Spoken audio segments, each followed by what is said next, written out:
It's February, the month of love. You look around you and all you see are happy couples.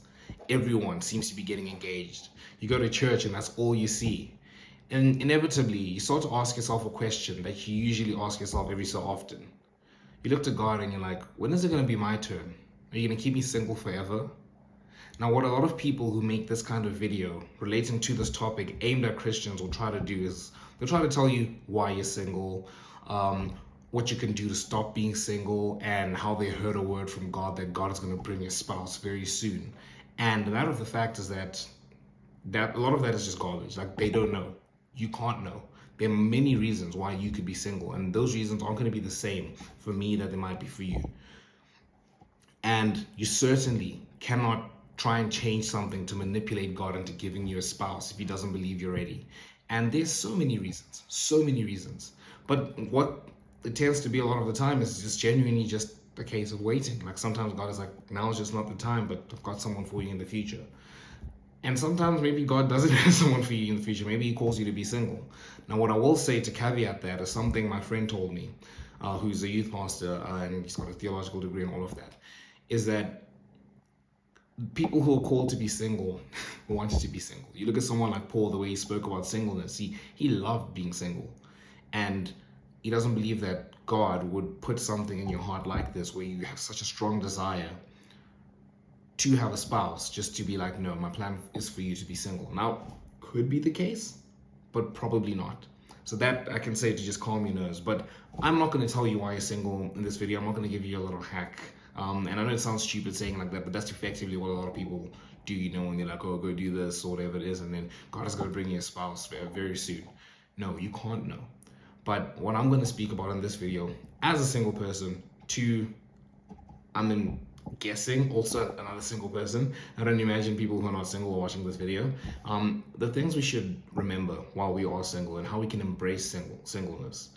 And the first thing I want to say is that a lot of the problems we have now are going to be taken into our marriages, right? And that's important to note, because when you have problems you're dealing with right now as a single person, yeah, they'll take a toll on you. There are difficulties in them, but they're limited to you for the most part. When you're in a marriage, it is literally the two becoming one. You're one flesh. Now, not only do you have to account for yourself, you have to worry about your spouse, right? And what you're doing is going to affect them. And the problems you have now are going to be doubled in a marriage. They're going to have double impact. And then the problems your spouse has are also going to have double impact. So I think that's an important thing for us to realize, is that the problems we have now are going to be carried into marriage. And just as a man, right, speaking to probably the man who's watching this as well, right, something a lot of Christian men struggle with, it's just men in general, but Christian men also have this problem as well, and it's just lust. Like, just something as simple as that, right? Like, do you have a pornography problem? If you do, it would probably be best to try and figure out what's causing all of that, and really get healing from God and freedom from that before you get into a marriage. Because when you take that into a marriage, it's devastating. It's absolutely devastating. Lust literally kills. Not literally, but it kills. It will kill your marriage, right? And it will cause so many problems. And I think that's the most extreme example I can use, but we all have a lot of problems that we have. And when you're in a marriage, it's important to realize that those are going to be spread, and there's a certain level of maturity you need to have. And I'm not saying this is why you're not in a relationship. I'm not saying, oh, quit your porn addiction and then God will let you be in a relationship, right? Because there are people who God allows to be in a relationship while they still struggle with that, and eventually they'll work through that. But I'm just saying it's an important thing for us to note. Maybe it is one of the things you need to change, but other than that, I think it's just important for us to realize that those will have serious consequences, and it's important for us to deal with them as soon as possible. Now, the second thing that I think also ties in well with this is idolization, right? I have a tendency, and I know in the Christian world there is this view of idolizing marriages, right? Because yeah, it's a good thing, right? A lot of the things that we've been given on this planet, they are good things. God gave them to us. God said in Genesis, it is not good for man to be alone. I think it was Solomon who said in Proverbs, he who finds a wife finds a good thing.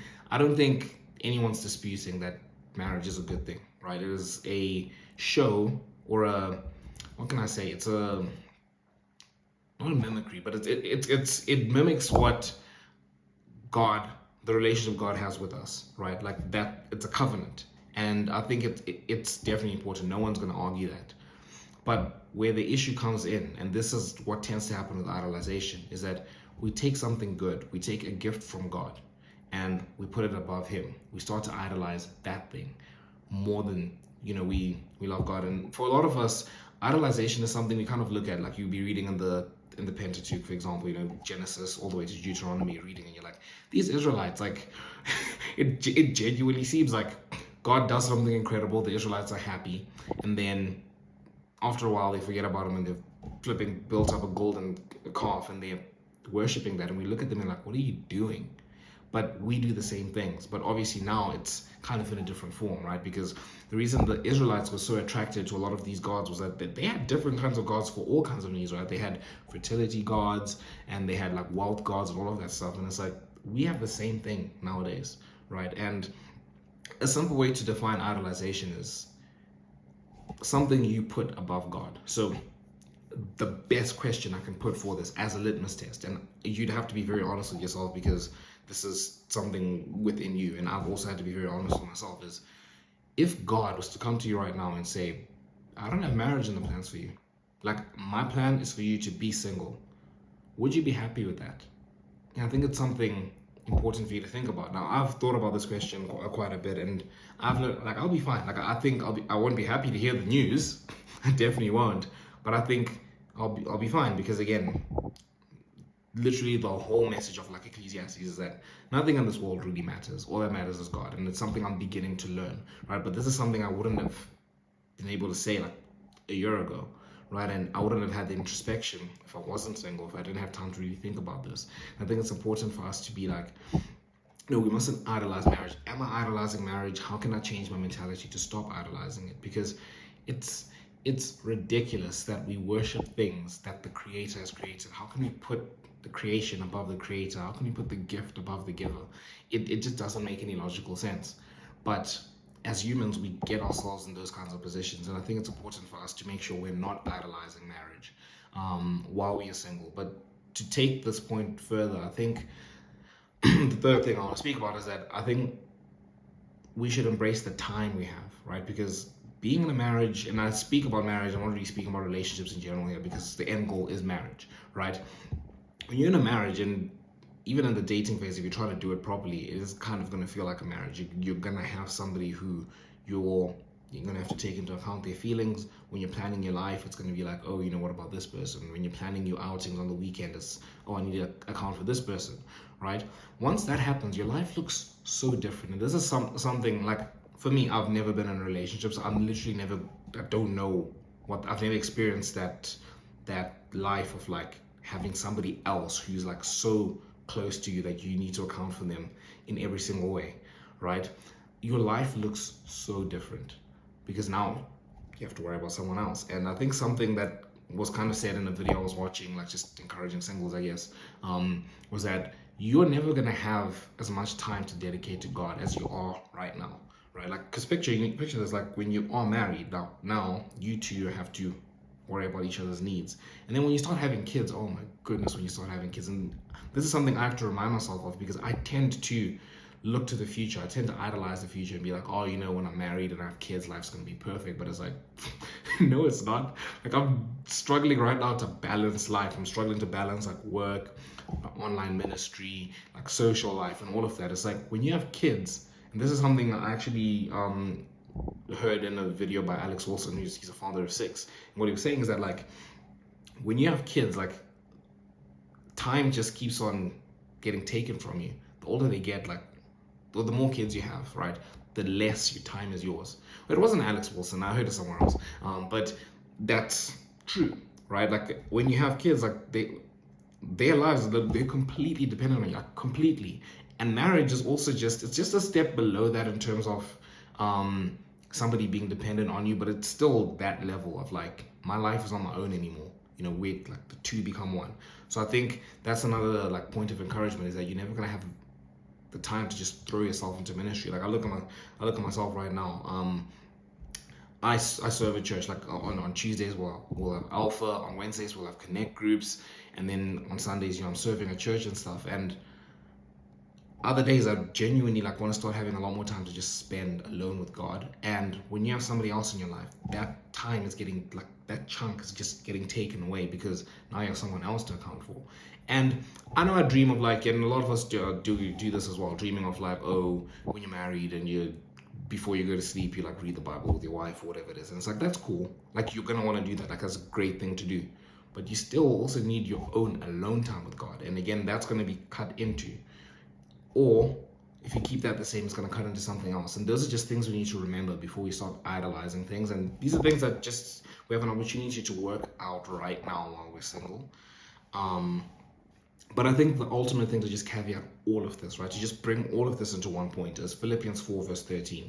And I'm actually going to, sorry, Philippians 4 verse 12 to 13, because Philippians 4 verse 13 gets taken out of context all the time. I can do all things through Christ who strengthens me, which it's kind of seen as like some kind of motivational verse of like, oh, you know, as long as, you know, I believe in Christ or whatever it is, I can do whatever I want. Like, I can go conquer the world. That's not what it's saying. From verse 12, what Paul is saying is that I have lived with plenty. I have lived in scarcity. And through all of that, I was able to remain content. And then Philippians 4 verse 13 comes in and says, I can do all of this through Christ who strengthens me. Which means I can be content as long as I have God. And I think that's an important thing that we just all need to realize as Christians in general, right? But I think this is kind of the big part that I think plagues a lot of like Christians, a lot of single Christians for sure. Is this idea that I can be content whether or not I have Christ. And that's something we seriously have to learn. And this takes me back to my first point where I said the problems we have now will carry them into our marriage. If you're unsatisfied now because you're single and you don't have a spouse, right?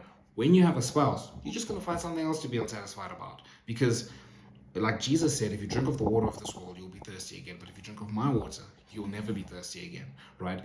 Jesus is the only one who brings that contentment we're looking so hard for. And it's just so ridiculous as humans how we've added all these things. We've been like, okay, cool, this is my life, right? This is what a good life looks like. This is kind of what I like. You take teachings from the Bible, you look at like how people live in church, and you kind of build this idea of like a perfect life for you, and you're like, I'm not going to be happy until I have that, right? And something we all fall into, especially like with relationships. I know I've done it in the past for sure. I'm like, oh, I'm not going to be happy until when I get my wife. Then I'll be happy. Then I'll really be happy. And it's like, these are all added things we've done that we don't need, right? Like it's all in there right now. Again, the gospel doesn't preach if you become a Christian, you're going to be happy and everything's going to be perfect. But it preaches that no matter what you go through, you're going to be fine because you've got God. And that takes me back to Philippians 4 verse 13. You can be content in everything because you've got Christ. Whether you're walking through the valley, whether you're on the mountain, right? Whether you're in scarcity, or whether you're in plenty. In plenty, that's proper English, I think. You'll be fine because you've got Jesus. And I think that's an important thing for us to realize. And I would implore everyone here to just go read Ecclesiastes. I know it's seen as like this depressing book, but it's become my favorite book because what Solomon is saying, like he's going through everything he's done. You know, he said, you know, he tried like living a life of pleasure, and he denied himself absolutely nothing that his heart wanted. And he was like, nah, that's really not it.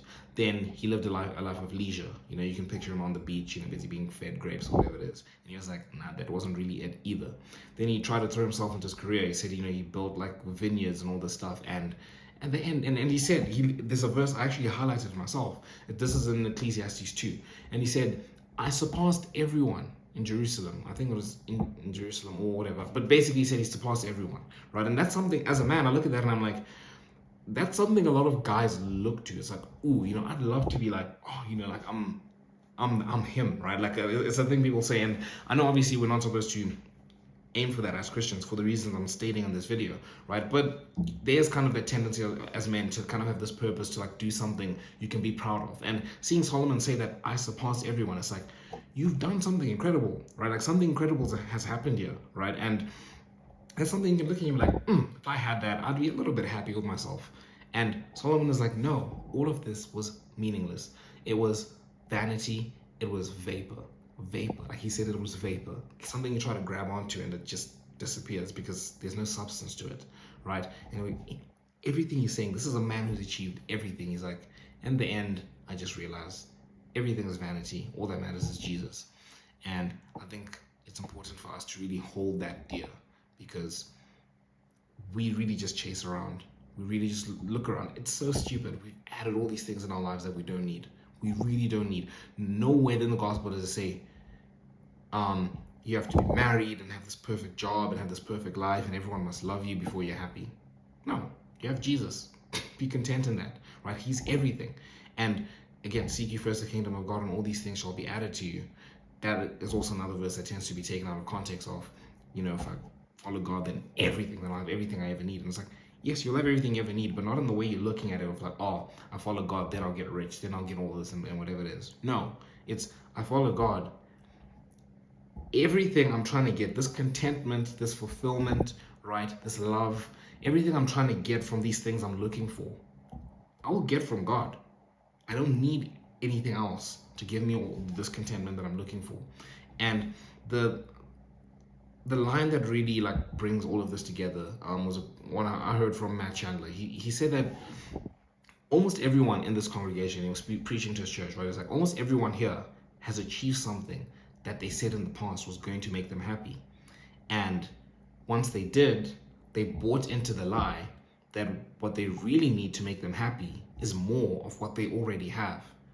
And when you look at it like that, it really is ridiculous. And it's the worst part of it is that we don't need any of this. We don't need all of this stuff. Like, nowhere did God say you need all. He just said, me. Just follow me. Like, you just need me. I think I think I've exhausted my point, and I hope I've kind of gotten through something to you.